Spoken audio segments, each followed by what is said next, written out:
Ringo!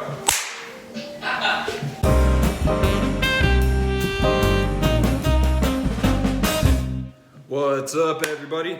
This is the Iron Will Collective, and my name is Jonathan Soto. In today's video, we're going to be covering some squat basics. So this is for anybody who has ever wondered if their form was proper, if they're squatting as they should be for maximum power output, for maximum efficiency.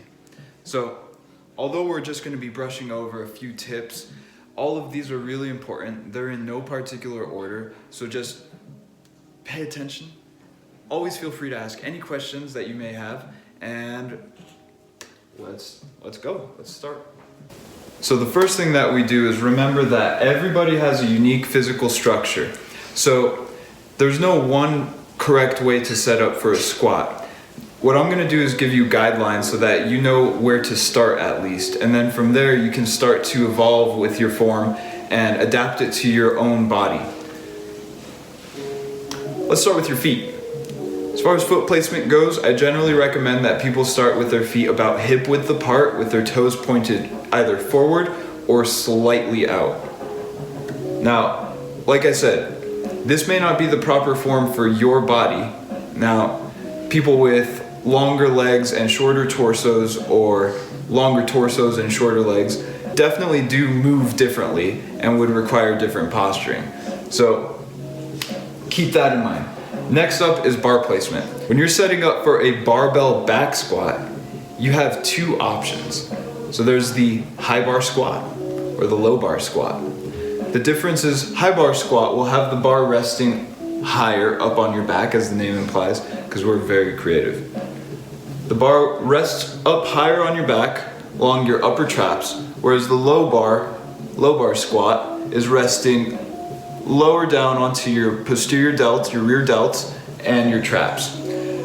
So we're not going to get into too much detail with these two lifts right now, or with the two versions of this same lift right now. Just know that they exist and that you do have options. I mention them because I've met quite a few people in my experience who were taught how to squat one certain way and decided to stick with that way despite the fact that it was causing injury, the fact that it hurt them. They just didn't even know or were unaware of alternatives that they had. So that's why I present to you these two alternatives. Next, what you're going to want to do is create a block. So creating a block means that you inhale through to your diaphragm and contract your abs in order to keep stable through your low back. So there's a dead giveaway when people squat that lets me know that their core is not doing enough or that their hips are too tight. Now that is this excessive forward lean. So I've got a diagram here showing somebody whose torso is about the same angle in relation to their shins, and then a guy over here whose torso is leaning far more forward than his shins are.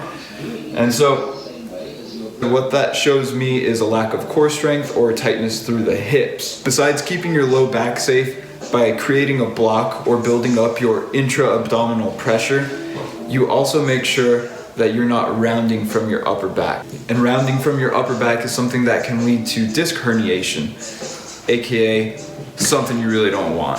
That's bad, that's back pain, that's no bueno. On the other side of that coin, there's also flattening your low back. So that's one that's a little bit harder to see, and it's also a little bit harder to feel. But if you think about your low back, and here I have a diagram, which I very crudely drew up myself, showing a neutral lumbar spine. So neutral means it's not bent forward in flexion or backwards in extension, it's resting.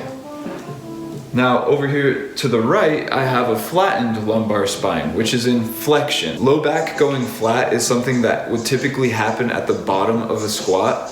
So for people who don't have full range of motion or who have compromised range of motion due to mobility issues, they're at risk for the low back flattening in the whole of the squat or at the bottom of the squat. And now this is something that might not always cause back pain in the moment, but can creep up the next day as a form of DOMS or delayed onset muscle soreness. So that's why I put here on the bottom that it's best to balance resistance training with mobility exercises. If you can create a type of yin and yang with your workouts and things that you do outside of the gym or outside of the workout in order to stay flexible and mobile, are gonna go a really long way. Whether that's foam rolling, stretching, yoga, even a massage would work. Just make sure that you address over and underactive muscles in order to get the most out of your movement. So in terms of a squat, the commonly over and underactive muscles that we'd see are the hip flexors. They typically tend to be very tight, as a lot of us spend a whole bunch of time sitting, or at least a lot more time sitting than we probably need to be doing. So tight hip flexors will limit your range of motion and make it harder to squat low.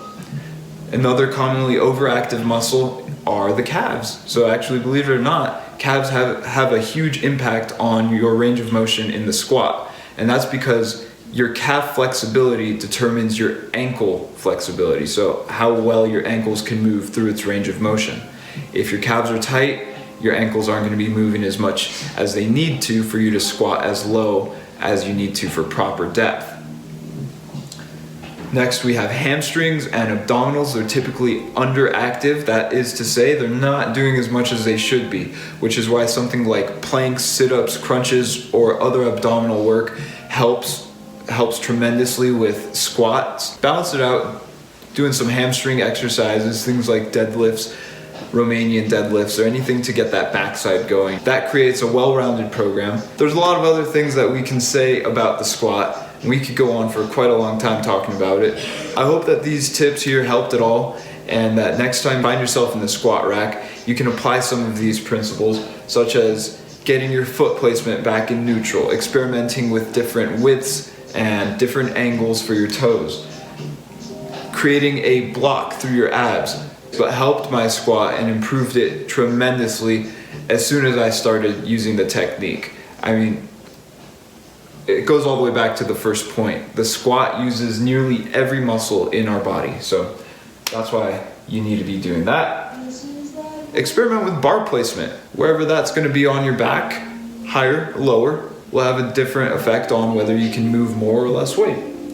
Now, lastly, creating some balance and making sure that you're addressing not just the muscles that you want to see bigger and stronger and more stable, but also making sure that you're looking at the muscles that maybe don't get as much love as they need to. Well, that's it for today, guys. Thanks for checking this video out. It's the first in a series that'll be coming out. Next video is going to be talking about the bench press. After that, we're going to be covering the deadlift. So stick around and make sure to hit subscribe. If you have any questions or if you'd like to send me a diss track, please do. Thanks again.